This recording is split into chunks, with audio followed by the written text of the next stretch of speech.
Football খেলে গেছে অনেক লেজেন্ড, কিন্তু সব লেজেন্ড একটা নামের সামনে মাথা মতো করছে।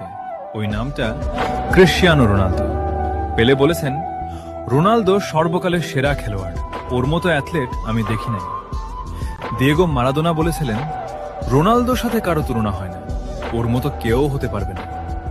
জিদান বলেছেন, রোনালদো আমার দেখা সর্বকালের সেরা খেলোয়াড়, ওর মেন্টালিটি অবিশ্বাস্য। রোনালদিনহো বলেছেন, রোনালদো ফুটবলটাকে অন্য লেভেলে নিয়ে গেছে, আমি ওকে সম্মান করি। মেসি বলেছেন, রোনালদো কে যে বোঝে না, সে ফুটবলই খেলাই বোঝে না।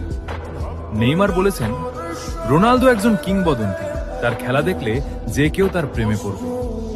এমবাপ্পি বলেছেন, রোনালদো আমার আইডল, ছোটবেলা থেকেই তাকে দেখে খেলা শিখেছি, আমিও তার মতো হতে চাই।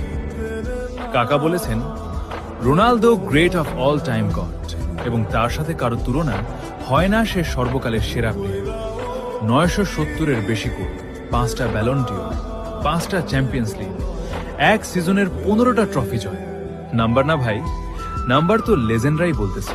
এই জন্যই ও GOAT, greatest of all time, Cristiano Ronaldo.